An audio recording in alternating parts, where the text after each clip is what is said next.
ശ്രീലക്ഷ്മിയാണ് ഈ വീട് കണ്ട് ഒരുപാട് സഹതപിക്കുകയും സങ്കടപ്പെടുകയും ചെയ്യുന്ന കുറേ ആൾക്കാരെ കണ്ടു. എന്ത് കാര്യത്തിന്?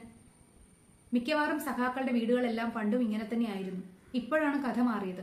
ഇപ്പോ നമ്മളുടെ മനസ്സിലെ കമ്മ്യൂണിസ്റ്റ് പാർട്ടിയുടെ ആൾക്കാരെന്ന് പറഞ്ഞാൽ കുറേ പ്രമുഖരായിട്ടുള്ള ധനാഢ്യരുടെ മുഖമാണ് തെളിയുക. എന്നാൽ ഈ VS ശിവൻകുട്ടി സഖാവ് നമ്മളിലേക്ക് തന്ന ഈ ഫോട്ടോയിൽ നിന്ന് നമ്മൾ മനസ്സിലാക്കുന്നത് ഇന്നും ആ 20% പ്രമുഖ ധനാഢ്യന്മാർ മാത്രമേ ആ പാർട്ടിയിലുള്ളൂ.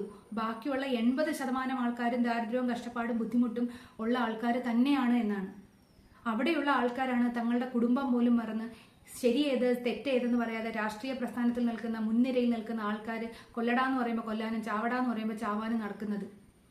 അതായത് ഈ പറഞ്ഞ ED ആക്രമിക്കാനുണ്ടായ കാരണമെന്ന് ഇവർ പറഞ്ഞത് ഇവരുടെ പ്രമുഖ നേതാവായിട്ടുള്ള സഖാവ് പിണറായിയെ അകത്ത് ബന്ദിയാക്കി വെച്ചു, അദ്ദേഹത്തെ കേസിൽ കുരുക്കാൻ പോണു എന്നൊക്കെയാണ് പുറത്ത് പറഞ്ഞത്. അതിന്റെ പേരിലാണ് ഇത്രയും ആൾക്കാർ രോഷം കൊണ്ടത്.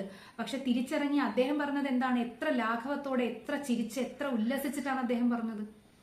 എന്നെ ഒന്നും ചെയ്തൊന്നുമില്ല, എന്നോടൊന്നും ചോദിച്ചൊന്നുമില്ല, വീണയോട് ഏതാണ്ടൊക്കെ ചോദിച്ചെന്ന്. അദ്ദേഹത്തിനോട് ഒരു വാക്ക് പോലും അവർ ചോദിച്ചിട്ടില്ല. അദ്ദേഹം ഇതിൽ പ്രതിയുമല്ല. എന്നിട്ടും അദ്ദേഹത്തിന്റെ പേരിലായിരുന്നു ഇത്രയും വലിയ കോലാഹലങ്ങൾ ഉണ്ടാക്കിയതും പാവം പിടിച്ച കുറെ ആൾക്കാർ ജയിലിൽ പോയതും. അപ്പൊ നിങ്ങൾ പറയും പാവങ്ങളൊന്നും അല്ല, കുറെ ക്രിമിനൽ കേസിലൊക്കെ അവർ പ്രതികളാണ് എന്ന്. ആയിരിക്കാം. പക്ഷെ ആ വീട് കണ്ടപ്പോൾ നിങ്ങൾക്ക് തോന്നിയില്ലേ പാവങ്ങളാണെന്ന്? സാമ്പത്തികമായിട്ടാണെങ്കിൽ പോലും ഈ VS ശിവൻകുട്ടി സഖാവ് അവിടെ എത്തിയതിന് 2 ഉദ്ദേശങ്ങളാണുള്ളത്. ഒന്ന്, ഇത്തരം ഗതികെട്ട ഒരു വീട്ടിൽ താമസിക്കുന്ന ഒരാളാണ് ജയിലിൽ കിടക്കുന്നത്, അയാളുടെ അറിവില്ലായ്മ കൊണ്ടെങ്കിലും അയാൾ ചെയ്തു പോയതാണ്, ക്ഷമിക്കണം എന്ന് പറയാതെ പറയുന്ന പൊതുജനത്തിൽ ഒരു സിമ്പതി ഉണ്ടാക്കാൻ വേണ്ടിയിട്ട്. രണ്ടാമത്തതാണ് ഏറ്റവും വലിയ കാര്യം, ഇവർക്ക് പിന്നാലെ വരുന്ന അണികൾക്കൊരു ആഹ്വാനമാണ്, പ്രചോദനമാണ്.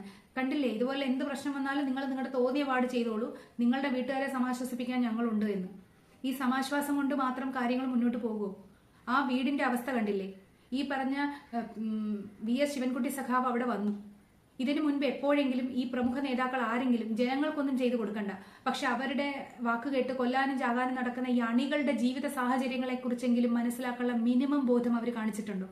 അങ്ങനെ കാണിച്ചിരുന്നുവെങ്കിൽ ഈ വീട് മോടി പിടിപ്പിക്കണമെന്നല്ല ഞാൻ പറഞ്ഞത്, ഈ വീടിന്റെ അറ്റകുറ്റപ്പണികളൊക്കെ തീർത്ത് ജീവിതയോഗ്യം, വാസയോഗ്യമാക്കി കൊടുക്കാൻ ഈ ഒരു പാർട്ടി വിചാരിച്ച കഴിയില്ലേ?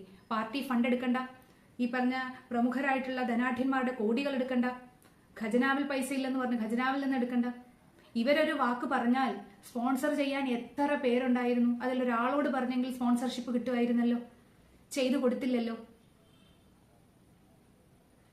അപ്പോ സാധാരണക്കാരെ ഈ പാർട്ടികൾക്ക് വേണ്ടത് അടികൊള്ളാനും തെറി വിളിക്കാനും. ഇപ്പൊ ഈ വീഡിയോയുടെ താഴെ തന്നെ എന്നെ തെറി വിളിക്കാൻ എന്തോരം സൈബർ സഖാക്കൾ വരുന്നറിയോ?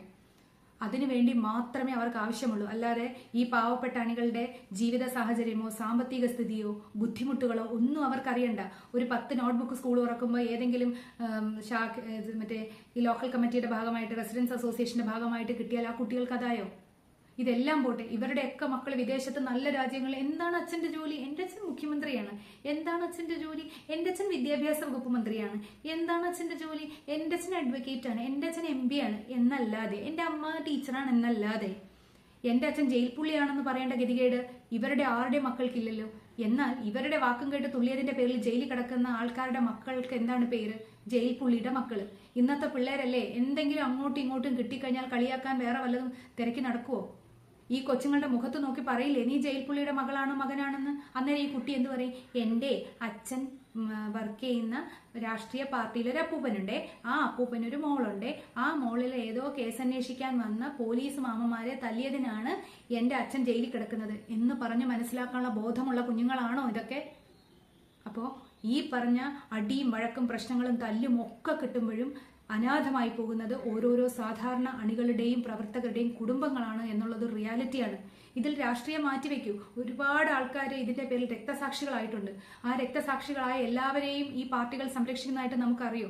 ആ സമയം വരുമ്പോൾ ചിലപ്പോൾ എവിടെയെങ്കിലും ഒരു യോഗം വിളിക്കും, അല്ലെങ്കിൽ ആർക്കും വേണ്ടാത്ത ഒരു കുറെ കെട്ടിടങ്ങളൊക്കെ കെട്ടിവെക്കും, എന്നിട്ട് അതിൽ പുഷ്പാർച്ചനയൊക്കെ നടത്തും.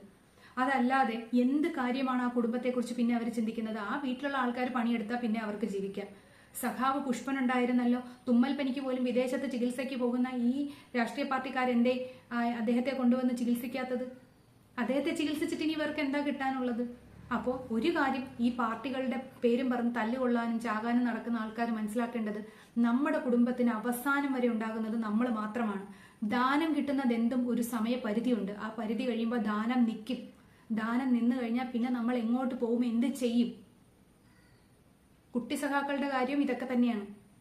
എങ്ങനെയെങ്കിലും +2 വരെയൊക്കെ പഠിപ്പിച്ച് കോളേജ് കൊണ്ടാക്കിയ പിന്നെ ഈ പറഞ്ഞ രാഷ്ട്രീയ വിദ്യാഭ്യാസ സംഘടനകളുടെ ഒരു വരവായി താലം വെച്ച് സ്വീകരിച്ചുകൊണ്ട് പോവാൻ. ഇവരെ കൊണ്ടുവന്ന് റോഡിൽ നിർത്തി ആഹ്വാനം ചെയ്ത് അടിയും വാങ്ങിച്ച് പുളിയും കുടിച്ച് കൈയും ഒടിച്ച് എല്ലാം റെഡിയാക്കുന്ന ഈ പറഞ്ഞ പോലെയുള്ള വീൽ ചെയറിലൊക്കെ ഇരുത്തിക്കൊണ്ട് ഉരുട്ടിക്കൊണ്ടൊക്കെ വരുന്ന കുട്ടികളുടെ ഇടയിൽ എവിടെയെങ്കിലും റഹീം സഖാവിനെ നമ്മൾ കണ്ടോ?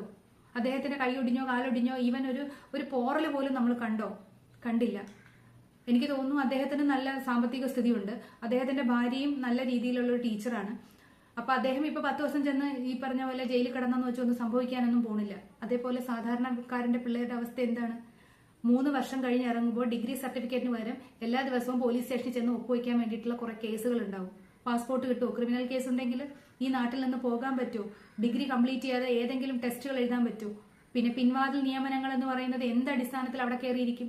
കുറച്ച് ദിവസം പിൻവാതിൽ നിയമനത്തിന്റെ സാലറി പറ്റിയാൽ അടുത്ത സർക്കാർ വരുമ്പോൾ പിൻവാതിൽ നിയമനങ്ങളെല്ലാം തുടച്ചു മാറ്റി വിടും. അപ്പോഴും വഴിയാധാരമാകി പോകുന്നത് ഈ പറഞ്ഞ സാധാരണക്കാരനായ മാതാപിതാക്കളും അവരുടെ മക്കളുമാണ്. ചുരുക്കി പറഞ്ഞാൽ എവിടെയും രാഷ്ട്രീയ പ്രസ്ഥാനങ്ങളുടെ പേരിൽ അടികൊള്ളാൻ പോകുന്നവരും ജയിലിൽ കിടക്കാൻ പോകുന്നവരും പെട്ടുപോകുന്നത് അവരുടെ കുടുംബങ്ങൾ തന്നെയാണ്. ഇതൊക്കെ മനസ്സിലാക്കിയാൽ കൊള്ളാം. മനസ്സിലാക്കിയില്ലെങ്കിൽ അനുഭവിക്കുമ്പോൾ നമുക്കും വിഷമാണേ. നമ്മുടെ മുന്നിൽ കിടന്ന് നമ്മുടെ കൂടെ പഠിക്കുന്ന ഒരു കുട്ടിയുടെ കൂട്ടുകാരനാവാം, അല്ലെങ്കിൽ കൂടെ ഉള്ള ഒരു ജോലി ചെയ്യുന്ന ഒരു പെൺകുട്ടിയാവാം. ആ സങ്കടം വരുമ്പോൾ നമുക്കും അതൊരു സങ്കടമാണല്ലോ. അതുകൊണ്ട് പറഞ്ഞതാണ്. അപ്പോൾ വീണ്ടും പറയുന്നു, രാഷ്ട്രീയ പ്രസ്ഥാനങ്ങൾക്ക് പൊതുജനങ്ങളെ വേണ്ടത് തല്ലുകൊള്ളാനും അടികൊള്ളാനും അല്ലെങ്കിൽ ഇടികൂടാനും ഒക്കെ മാത്രമാണ്. അല്ലാതെ അവരുടെ വെൽഫെയറിന് വേണ്ടി അവരൊന്നും ചെയ്യില്ല എന്നുള്ളത് ഒരു റിയാലിറ്റിയാണ്. ഓക്കെ.